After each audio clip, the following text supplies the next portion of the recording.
to his house. Yeah. Really? Yeah. So with that app, you can add to the list, and we'll all see the updates. Okay. Or you can create your own list and just add us as people, Okay. and then I figured this way because we always struggle with names Yeah, and yeah. remembering who did what. Yep. So I was like, you could drop in little notes and be like, But then there are less tangents on our podcast. No.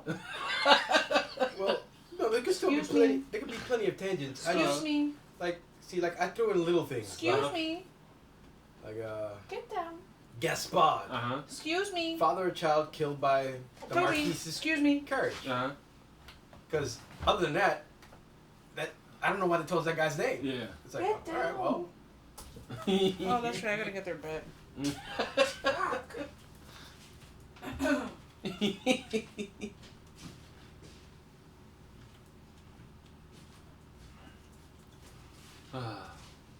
Dennis, no more laughing.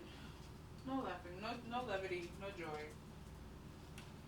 Are we recording right now? Yeah, well, the No. camera's recording. No. No hold up.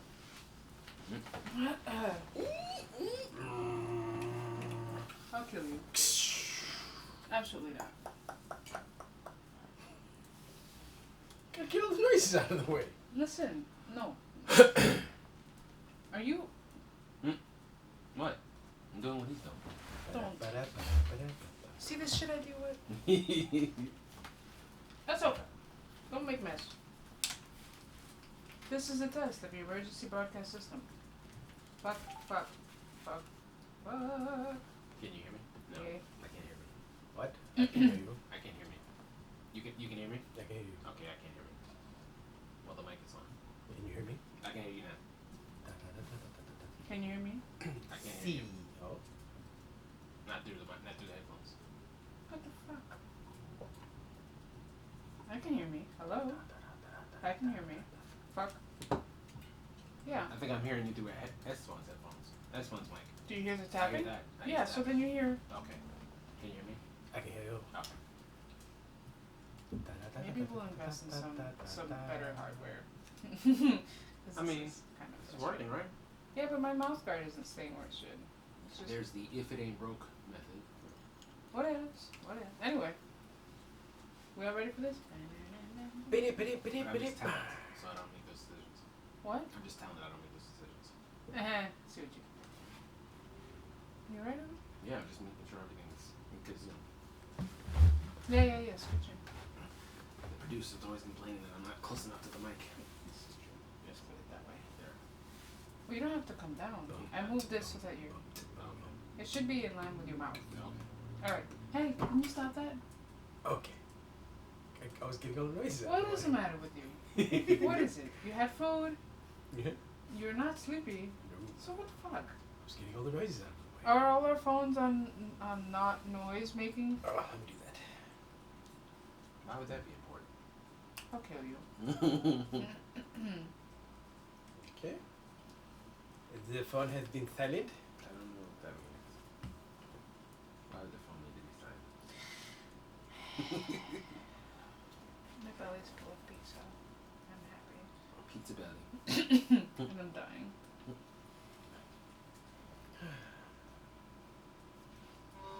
Hey, what the fuck? I was putting my phone on silent. By playing the internet? I don't know what you mean. Hi, Toby. One has nothing to do with the other. Do you all have your list ready? Are you finished? You. Who's crinkling? That's Toby. Toby. What are you crinkling? He's on your side. No crinkling. Oh, there's a bag by your feet. That's why. Okay. All right. Hello, Hello. Hello. Dennis. What? Old Books Podcast. We read old books and talk about them. Sometimes. All the times. Every time. This Simple is concept. episode 23-ish, I think. I'm not gonna check because I got yelled at last time I'm checking. Well, you can check if you want. Yeah. This is book suggested by Dennis. Woohoo. Yay! This is A Tale of Two Cities. Yes. Or The Tale of Two Cities. It's a tale of two cities, I believe. There are two cities. And They're this tales. is a tale. Yes. Charles Dickens. Mm-hmm. And we read the first third-ish of it. Yes. So the difference between this book of Charles Dickens and others is that, and usually he has, his books are very character driven. Like A Christmas Carol was very much about Scrooge and the way, him and Christmas and, Grima? that sort of thing. As far as, why he's such a, now we call it a Scrooge, but why he's so down on Christmas, why he's so angry, and when this time of joy, that sort of thing. Mm-hmm. This book isn't very character driven, like where it's he's developing the character, and the book is mostly like you following this character around. Mm-hmm. It's about these cities. The city is kind of the central character of this. Yeah. The events. Yeah, I particularly chose the audiobook that we are using for this because we all use the same audiobook because it had a foreword, which I thought would add a little extra background information, and so a lot of that came from the most of that stuff I didn't even know about. Yeah. Because I'm not like intimately familiar.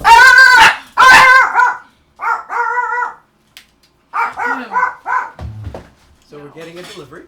We're getting a delivery. More bags. Delivery. And the dog has been alerted to the delivery.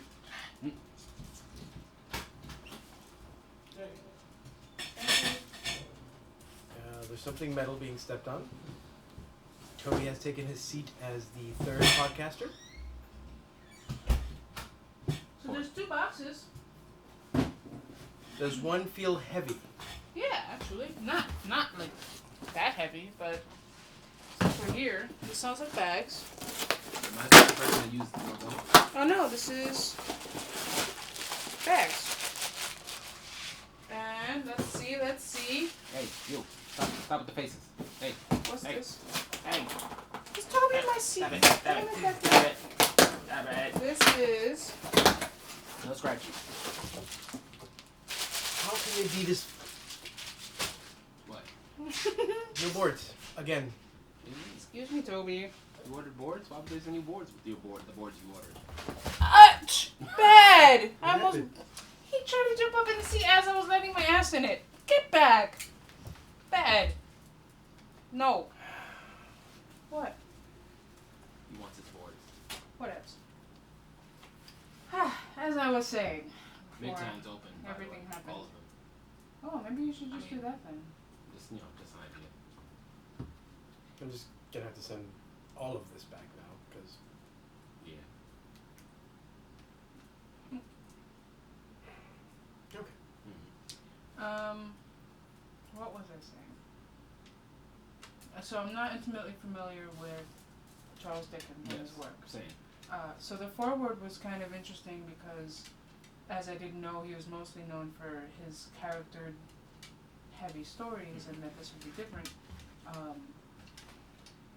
It was just good reference material for me, but it was interesting to hear how he kind of looped in like all the things that he was going through at that personal time of his life into this book in terms of like the affair with the young lady and the love-hate relationship with like media and everything.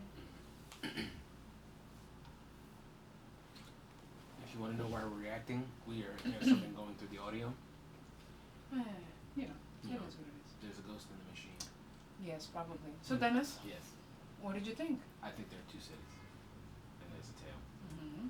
No, so far it's interesting. It's very much Dickensian in the sense that it's this dark view of the city. Mm-hmm. People are dying, people are struggling, hard work, and like the performance of the narration of the book is always great. They always find these great performers. Why find the great performance? Yeah, well, you do. But Thank you. they always, like the voice actors they always give such a great performance. And like if you ever listen to an audible book and it's about a character that has a different accent or doesn't speak necessarily the language you're listening in, or has comes from a different place, they do a very good job of expressing that. Yeah. The women's accent thing is always weird to me because it's like it's just a dude who's decided not to use the full bass of his voice. A little high pitch. So he's always going from some English man that they might be talking about to, and I was just wondering. And it's like all the bass is gone from your voice, and it's like where did it go? Right. It's like is it in your pocket? Did you put it? No, in it's somewhere? ladylike to not have bass in your. And it's like I don't know what woman are you speaking to. I was speaking to someone with some deep voices. As someone who falls into that category range. And you're not even the worst. No. Or the deepest, I should say. I know. What? It's a PG-13, man. What are you talking about? I'm just talking about deep voices. Hey, yeah.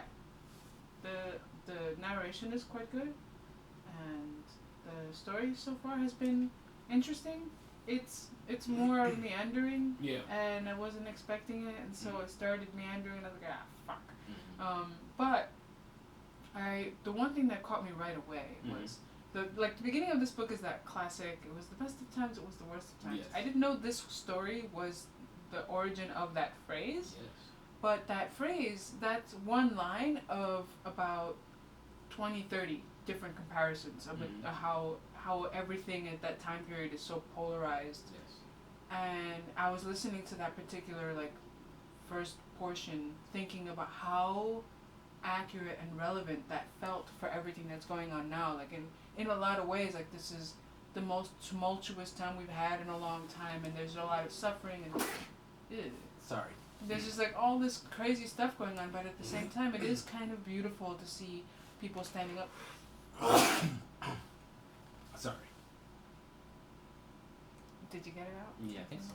Okay. It's probably But yeah, just the whole. Actually, I'll take a second to look up some of the rest of it in a moment. But so for your memoirs, you'll be using "It's the Best Times, It's the Worst Times." No, I think this year. I think actually of all the comparisons in that opening piece, that's probably one of the weakest ones because he goes on and on. But E, what did you think? Wait, weakest ones is what? The comparisons, like the best of times, worst of times is the opening of it, but there were some other polarities in there. Okay. Well, again, I had no idea that that's where that came from, but I was like, oh, okay, cool. And it was, a little meandering, but some of the meandering was really amusing. Because in the... We have not meandered toward the ocean, which is usually not something we do. True. So I'm fine with that. But like in the Moonstone, like that first meandering, that was rough. It was a bit rough. But like when he meanders, when he's talking about, wait, I have a character list here.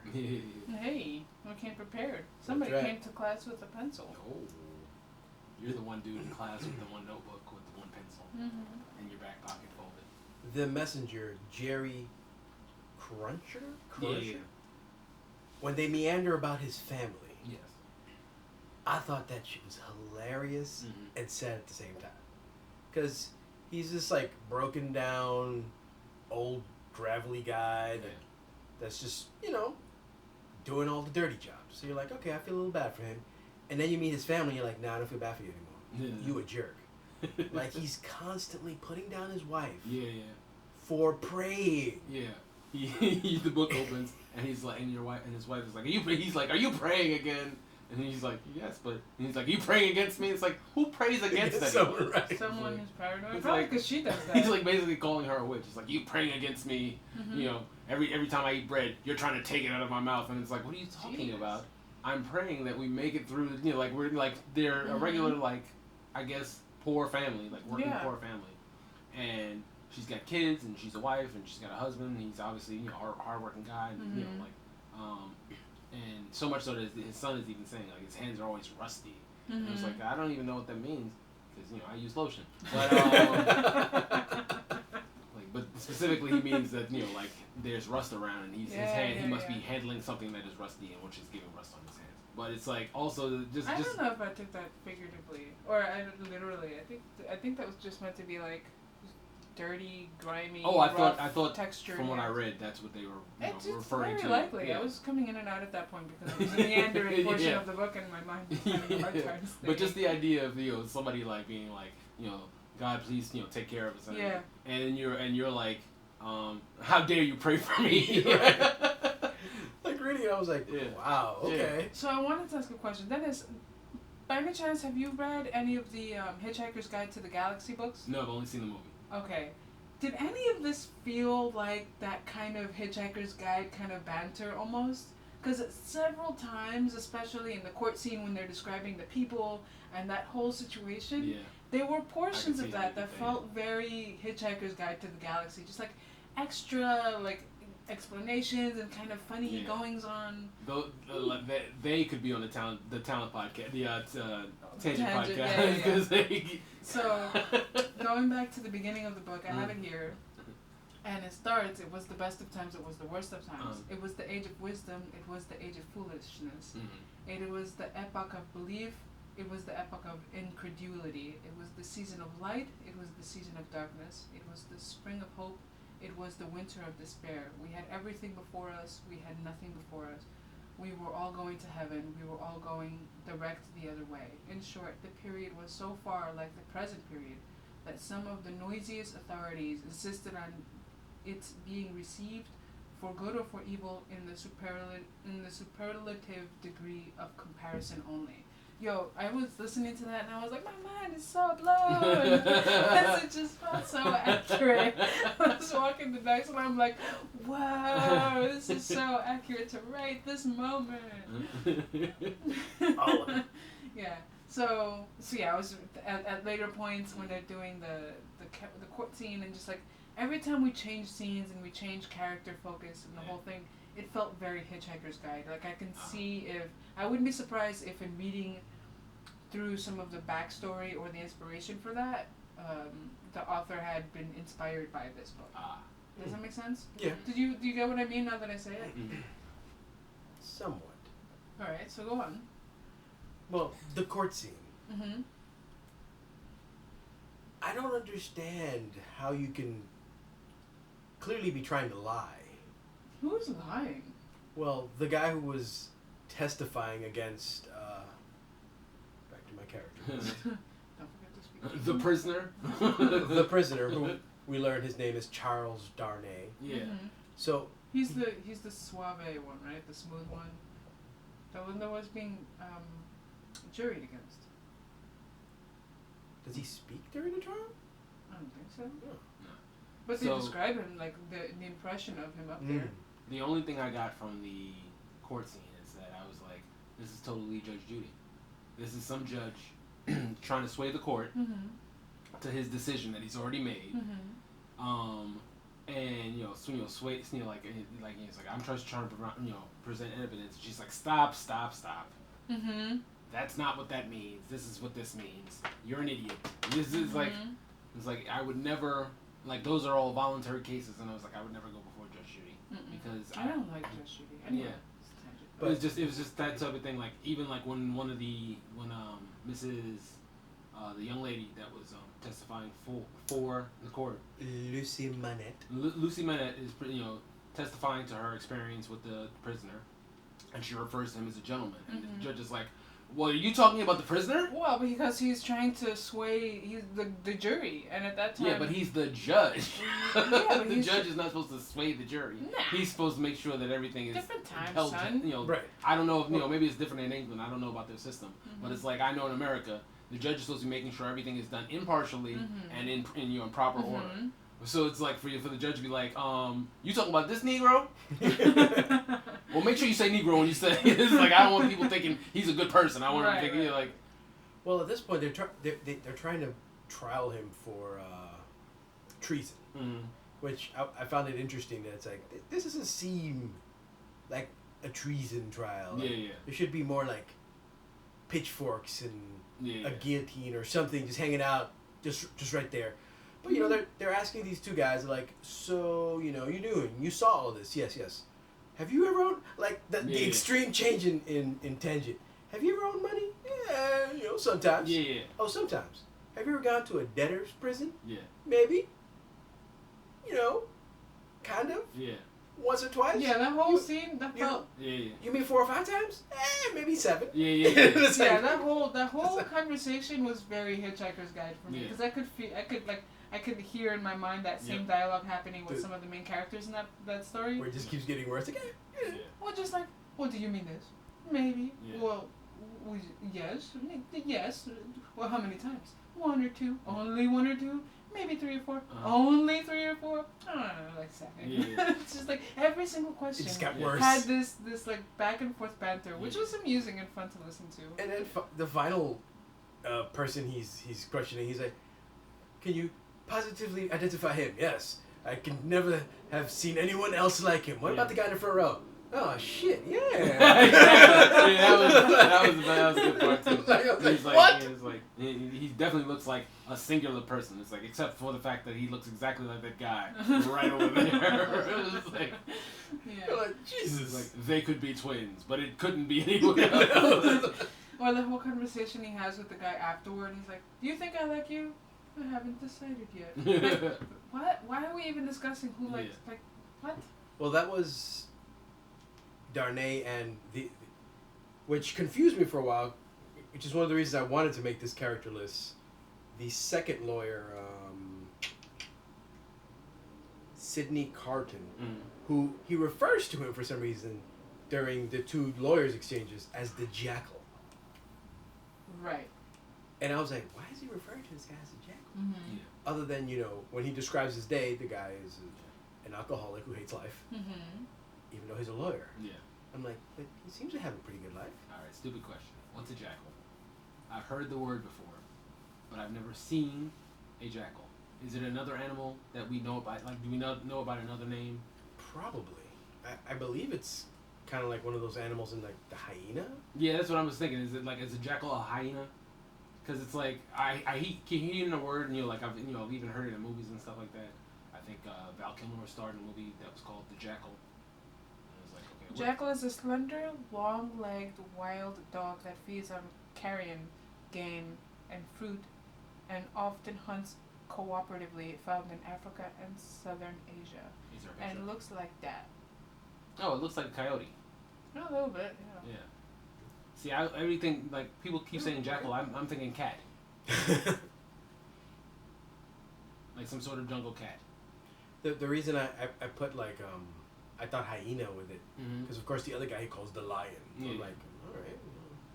So I then blame Lion King. are we to understand then that this gentleman might be a little underhanded by calling him a jackal? I don't know. Yeah. But that should be some kind of foreshadowing, I assume. Yeah. I think it has something to do with being clever. Like there's like a cleverness, added to that. It's just like I'm a words guy, so it's like when you call somebody a jackal, I'm like, what does that imply? Yeah, like, I'm like, what does that mean? Yeah. Right. You call someone a dog, it's like, okay, well, who are we talking about? Like certain people describe good qualities to dogs, others don't.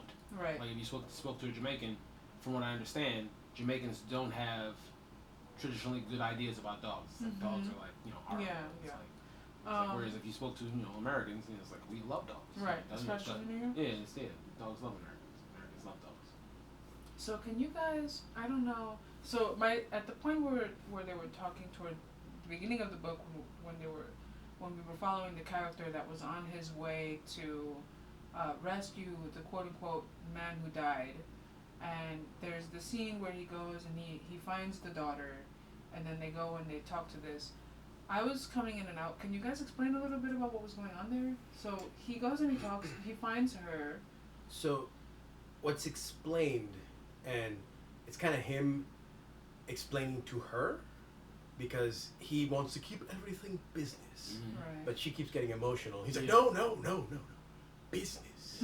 Yeah, this girl is this young woman is having a hard time because every time she tries to be, courteous with her descriptions or her speech, some dude is jumping down her throat. He's like, "What are you talking about? How dare you?" And she's like, she described, like I said before, she described the defendant as a gentleman, and he was like, "What do you mean, a prisoner?" Yeah. It's like he would be a prisoner if he wasn't an asshole. It's like, So the gentleman, he works for Tellson's Bank, and the description of Tellson's Bank was, wow, where you go in young but you come out old. Yeah. Like I don't want to go to that bank. Yeah. It's very high stress. Right. Yeah, Tellson's Bank sounds like the presidency. It's like you'll go in with black hair, but you'll come out with gray. I mean, if you have any hair at all. So his name is Jarvis Laurie. Laurie? Yeah, Laurie. It's one of yours. Yes. So he's a bit uptight, Yeah. but he's like, I will tell you the story of a client of ours. And then she's like, wait, that's the story of my dad. And basically, so his firm represented her dad and her mother. Right. But before she grew up to be old enough to actually know her dad, he disappeared. Right. She was told he dead. Mm-hmm. She was told he dead because the mother didn't want to strain her with the thought that, oh, your father randomly disappeared a few years ago and we don't know what happened. Mm-hmm. It's like, So we call that going to the store for cigarettes. Yeah, right. I need a milk run. Yeah. I'll be back in 20 years. So she never told her that he didn't. They didn't confirm he was dead. They just know he disappeared. Right. 18 years ago. Right. And now this guy's like, so we may have found him. So I'm gonna bring you along. Mm-hmm. So of course her reaction to like, oh wait, the last 18 years I thought my dad and my mom were dead, but it turns out my dad's alive. So she faints. Right. And then he gets yelled at by her governess. For delivering things not Too- softly. Right, too bluntly. Yeah. That's right. Miss Pross. Right. And I loved her description. Why? Because when he's visiting their house later and he's trying to describe her, Mm-hmm. she's not an ugly woman, but she's not a pretty woman. Uh-huh. But he said that she's handsome, right? right. He's like, she's not bad She to look aight. at. But I wouldn't. He's like, but I wouldn't go out of my way to look at her. So you're like, Jesus, okay. And then he's like, but he does appreciate her because of her dedication to Miss Manette. Mm-hmm. But then when he describes how women of this kind become dedicated to younger women, he's like, some of these women, become attached to beauty that they may never have had. And it's like, damn! Yeah. But, like she sounds, every time I describe her, she's not your normal servant. No. Mm-hmm. She yelling at people. Mm-hmm.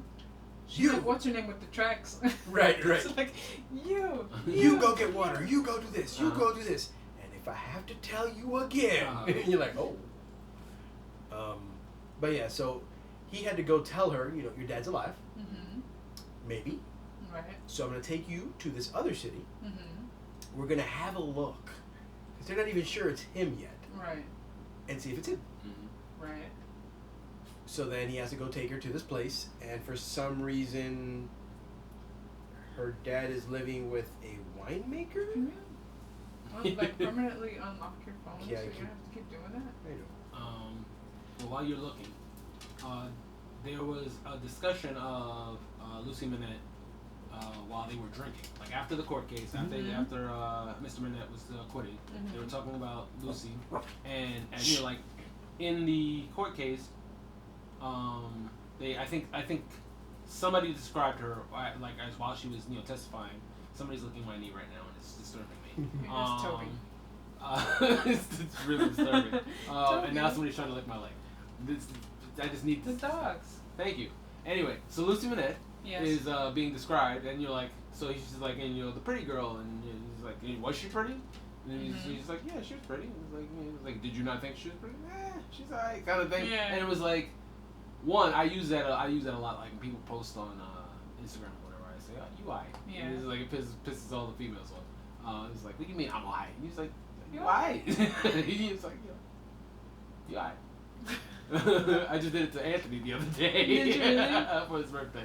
But it's just funny, like, the thing that struck me mostly about the portion we read was that the way they describe drunk men, it's like, yeah, the people drink a lot. Mm-hmm. So, like, if you thought about, like, what drinking was back then as compared to now, and obviously the now he's talking about is not now, but, even back then, it's like, yeah, the way people drink now compared to the way they drank back then, is like basically he's saying, like, if you think you're a drinker now, you're not a drinker. Right. It's like people drank all the time back then. Well, I have a little bit of a fun fact, and I don't know how the dates line up because I don't remember exactly the dates, but at very, very early time, a long, long time ago, when the cities and stuff were just coming up, the quality of the water was actually really, really bad. And so what people would do is drink low grade beer instead because it tasted better than local water. So you had all these people walking around in this constant semi-inebriated state because they'd rather drink beer or alcoholic beverages over water. What stopped that was the influx of coffee, because coffee came in. This is what I don't know what years. I'm not even going to try to guess, but at the point where coffee started reaching parts of London and the UK, and people started drinking it, it became a viable option for drinking liquids other than beer. And so that's when people started becoming more sober, when they had an option for something that had water but wasn't water. So that's a fun fact, which I learned from reading this coffee book. Nice.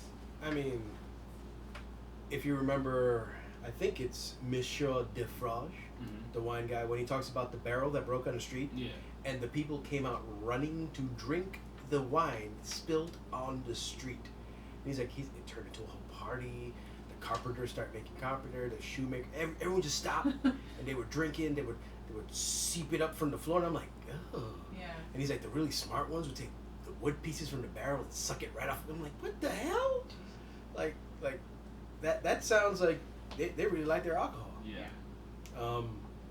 But yes, but in all the years we worked at 21 Club, we never heard anything like people breaking open barrels and stuff. No. Well, we also didn't hear a lot about the history of wine. We heard about the history of the restaurant. Yes. So Monsieur Defrage is the wine shopkeeper who, for some reason, has the shoemaker. Well, we'll get back to the shoemaker thing. Yeah. The thing that I loved about the entire time they're talking and moving through this place, his wife, who, there's something about her, I'm like, this lady's going to become important in this book at some point. The praying lady? Huh? The praying lady? No. Remember when they're in the wine shop, they're like, Mr. Defrage is talking to three guys, and there's a woman who's just knitting. And it's his wife. Yeah. And then, they come in, they're like, oh, we're here to talk to him. And she's like, okay. She says some few words, and then she's knitting. And they keep walking, and she's knitting. Well, at that time, they were looking for a guilty party. And they looked at her, and they looked past her. And so in my head, automatically, the way that the author framed everything, I was like, that bitch's guilty. I want to wait to see what happens. Right, the way they describe, how she's seemingly that character in the background at all times. Yeah. I'm like, there's something up with her. Yeah. It reminds me of Fight Club. You can see Tyler Durden I think it's 17 times before he's introduced properly. Yeah. So yeah, that's cool. And when the shoemaker forgets his tools, she go gets them. She retrieves the tools, and then she's knitting. I'm like, what is she knitting? Well, she's on a deadline, son. She's selling them knitted goods. That really didn't stick out to me too much because, in my house, somebody's always knitting. Crocheting. I just felt similar.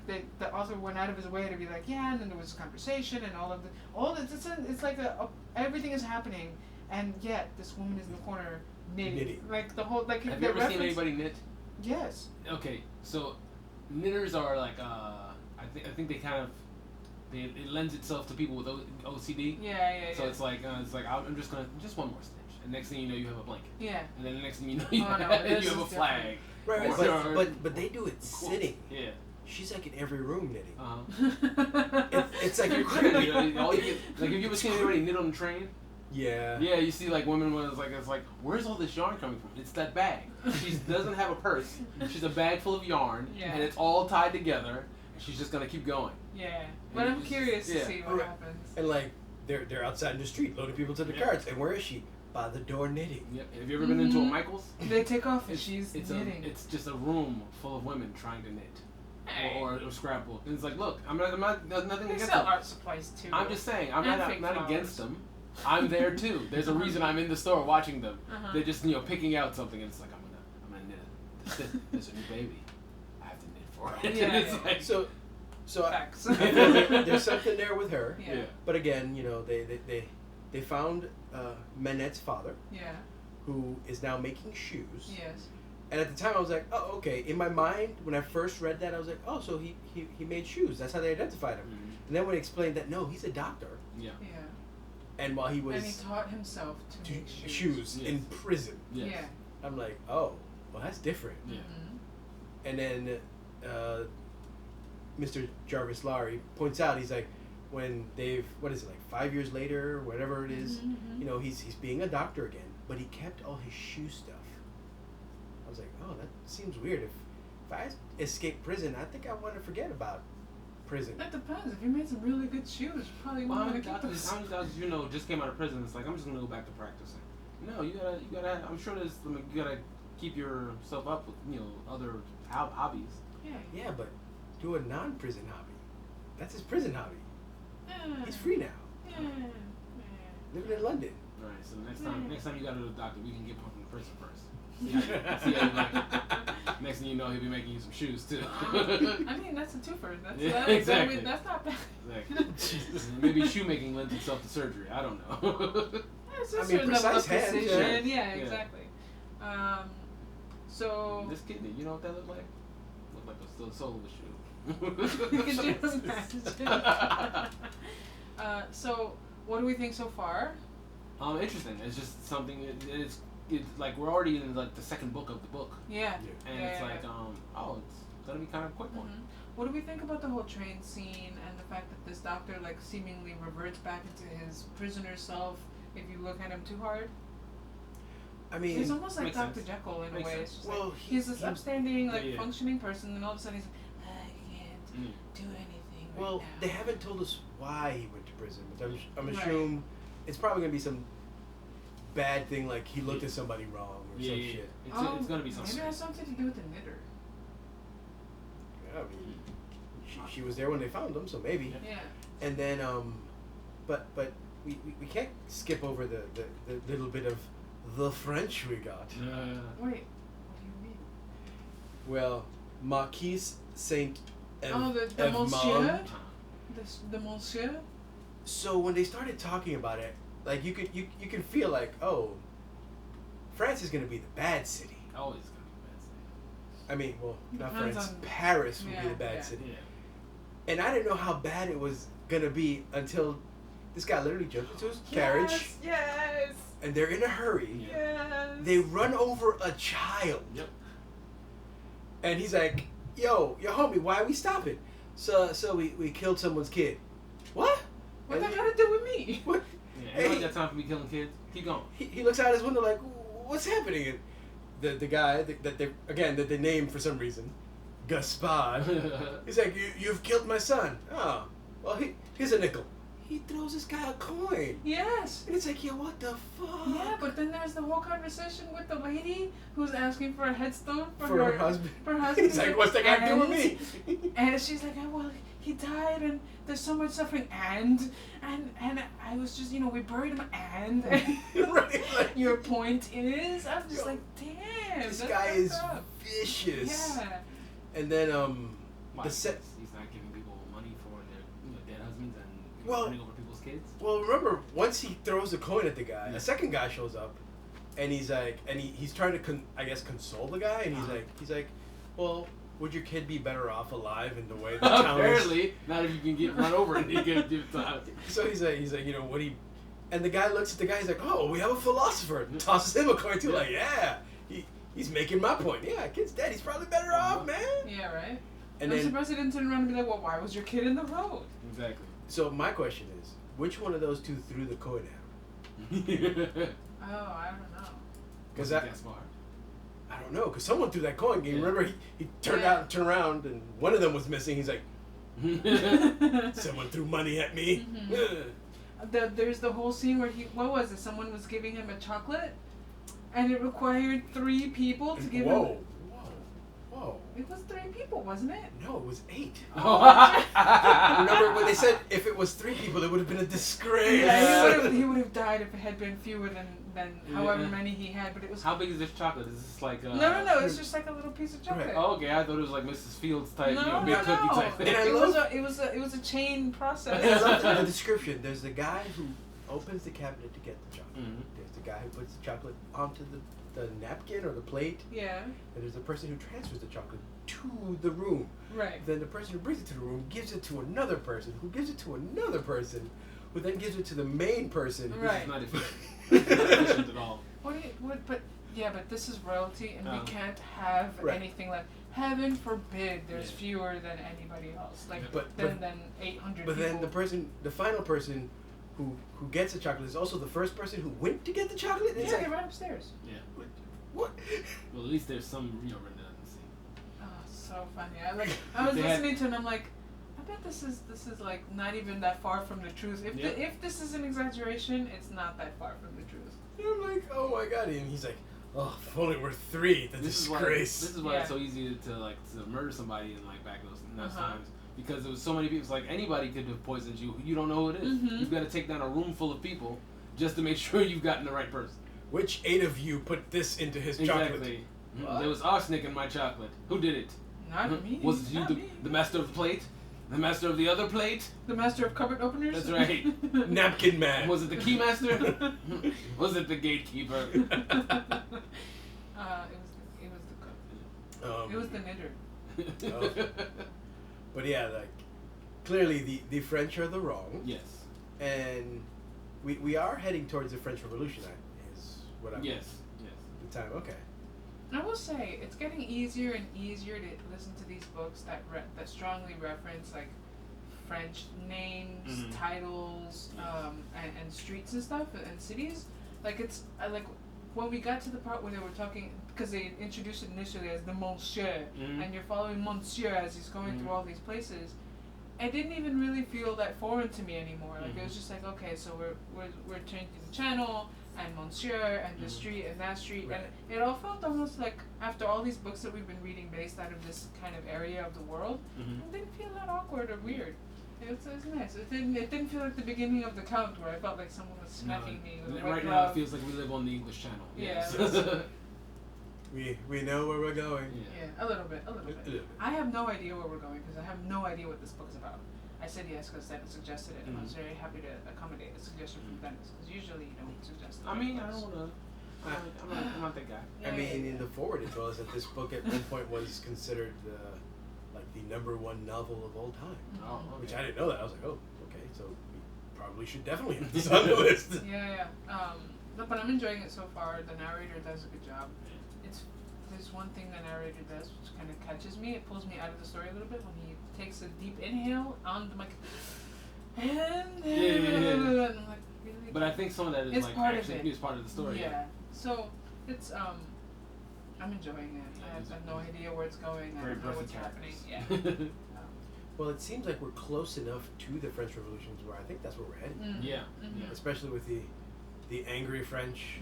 I mean, they have already made us understand the aristocrats are assholes. Yeah.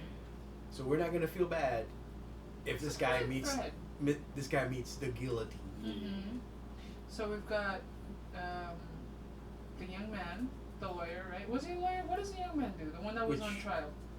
We don't know, because The one that was trying to be convicted of treason. we don't know. We just know his name. Right. We know he's kind of nice looking and he's young. Right. And maybe the young lady kind of has a fixin' for him because he was nice to her on the train. And it was the same night that they had just saved her father, right? Right. And so they're on the train. Because he pointed out, he looks cold. Right. Wrap and him up. so he did a nice thing on the train, but Right. he did have a mysterious conversation with some gentleman right. about a paper or two. And so we've got we've got him, we've got the lady, who's the daughter of the old man who was incarcerated, the shoemaker, and then we've got, trying to recap where we are with all these things. We've got the other lawyer, who... Yeah, we have 2 lawyers. Yeah. One was the one defending him, whose name was Mr. Stryker. Yeah. He's the lion. And then when he gets back to his thing, the alcoholic, sad guy, Sidney Carton. But what does it do with that guy? Well, all we know is we get introduced to him, and he's just talking about how he tends to drink all the time. He hates the world. So maybe there's some guilt there for something that might have to do with the old man? He seems very unhappy. Yeah. He's the one that when, like Dennis pointed out, where the guy's like, that pretty lady, he's like, oh, was she pretty? Yeah. He's that guy. He's like, oh, was she? Well, were you standing there? Who else did we meet? Dennis, what are you thinking about for this book? I'm thinking. Or what are you excited about? I'm just wondering where all this is going. Wondering all this is going, and why it's called The Tale of Two Cities. Right. That's what I'm wondering. I mean, I assume we're only going to be in London and Paris at this point. But I mean, why are we juxtaposing London and Paris at the same time? You know, like in the similar times, or are we? Is there a comparison? Is there the way the book started, it says it's the best times versus that sort of thing. So it's kind of comparing these two things. Right. So it's like, if the name of the book is A Tale of Two Cities and it starts with a comparison, you wonder what are they comparing? Yeah. What is the feeling of each city? Mm-hmm. What is the perspective on it? Yeah. Okay. That's true. Me gusta. I'm mostly right now because I love those intrigue things. I want to know what the doctor did or most likely didn't do. Yeah. And who threw him in jail? My money's still on that one of the messieurs. Mm-hmm. I'm sure you introduce us to a douchebag who has 8 people bring him chocolate, and then he runs over a child. Like, yeah, I think you a bad guy. I don't know. It wasn't a big child. Yeah. And it's better off that because the city was in ruins. Yeah. It saved him. Just as a side note,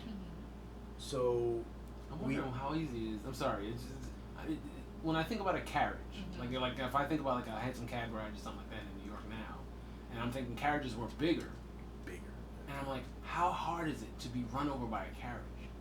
It's not just the carriage; it's the horses. That's what I'm saying. Yeah. So the horses, like in New York, they make a lot of noise.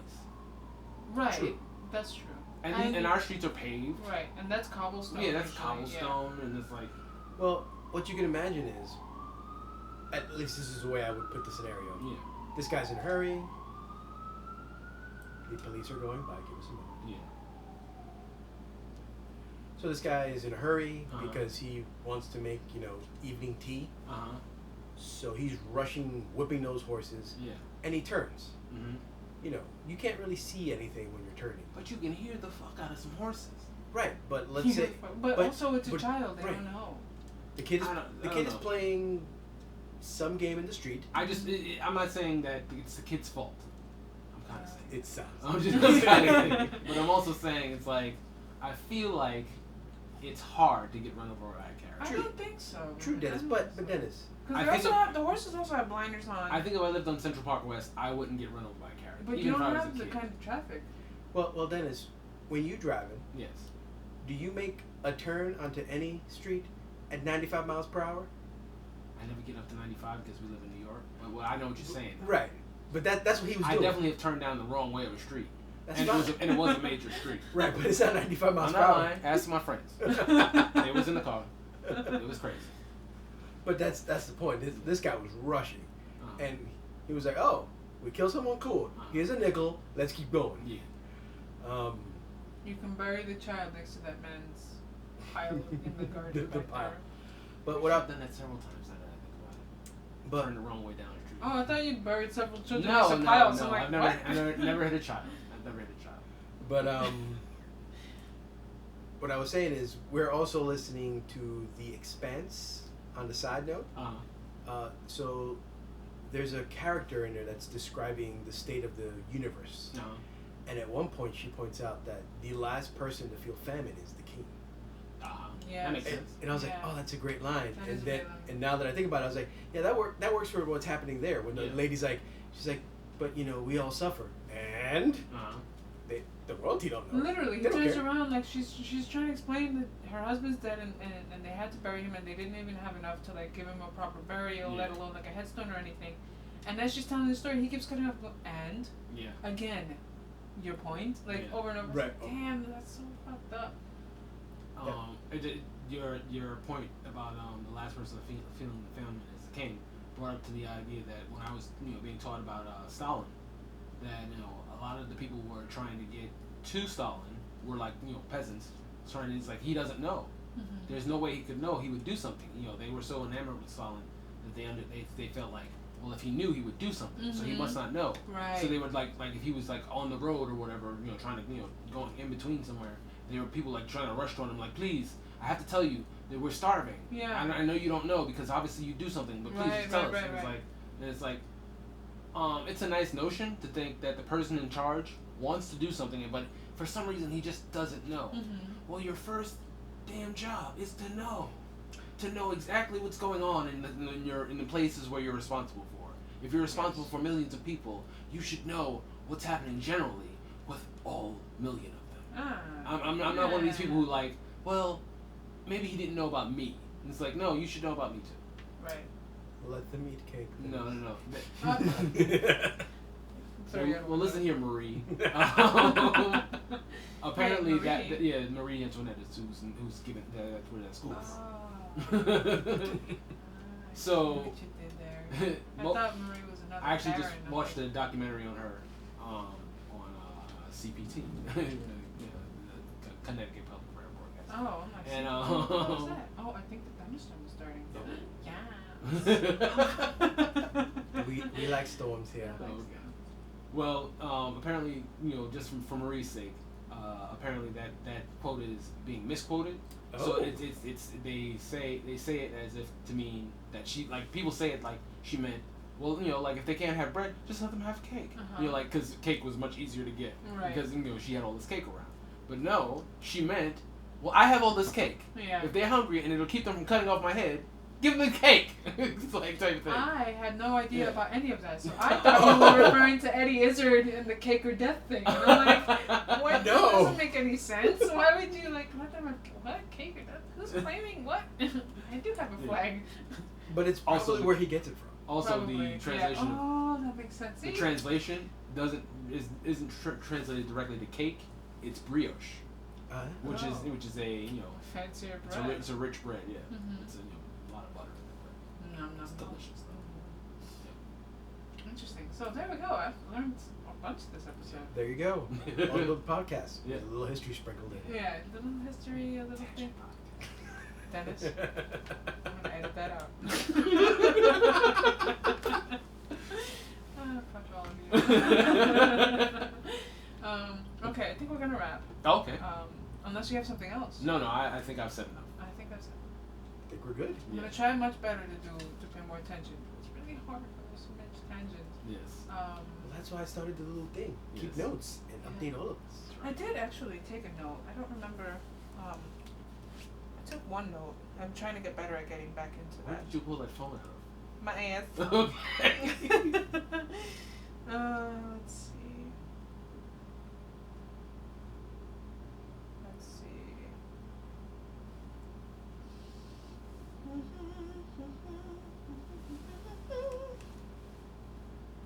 Ahsoka is playing with me because sometimes she's really close and she's like either licking my knee or just like close enough so I can pet her. Mm-hmm. And then other times she's like near you. Yeah. And I was like, and she's like, and I'm like, where is she? And she's just looking at me like, what are you waiting? Oh, that's right. That's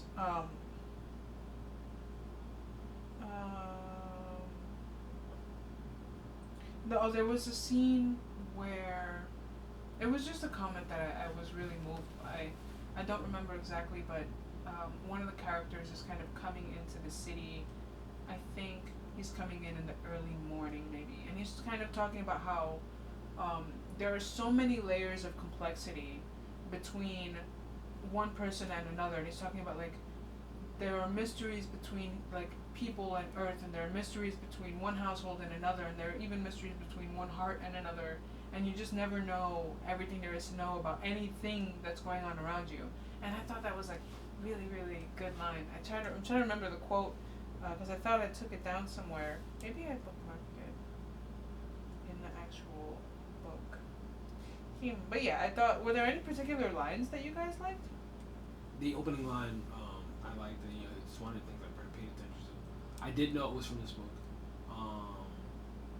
but it, just I never. You only get the first part. You only get the it was Right. best times the first time. I never got the full spectrum of the first part of the book, so I always thought that was interesting. Did I save it? Secrets from House to House, Heart to Heart, which is just like a really nice piece that I thought was pretty interesting because you don't really think about things in that kind of global way where there's just like, even the people that you're most intimate with, the people that you know well, there's still like everyone harbors like little secrets, little things, whether or not they choose to keep them secret or it just never comes up, but just kind of thinking about things from that perspective of like, we are our own. Each individual person is kind of experiencing their life from their own perspective, and we talked about it a little bit off the podcast, but just everyone that we come into contact with is also experiencing life through their lens, and there's all these little secrets and things that happen to each person personally. So there's just so much that you don't know about anybody. But I think we're gonna cut it now. Yeah. Hey, guys, hey, shoo, quiet. Toby, the thunderstorm is thundering, and our neighbors are walking about. Our neighbors are activating the dogs. Yes. So we gonna be outie. Mm-hmm. Next time we come back, we'll have finished the third of this book. Yes. And we'll have some more to talk about. Yes, we will. Hopefully will this be like a 2-episode book? You think? It might be. Yeah, because it's going kind of fast. Yeah, it did feel kind of fast. We'll look at it. We'll figure it out. We'll let you know. You'll know eventually. Yeah, by the end of the next podcast, we'll either tell you like that was it. Yeah. Or we'll tell you we got another third. Yeah. All right. Yeah. We out. Later. Bye. Now you don't want me to touch you? That was good. That was a really good episode. I like we finished 54 minutes. Oh, okay. That was quick too. Yeah. So can look at my knee the whole time.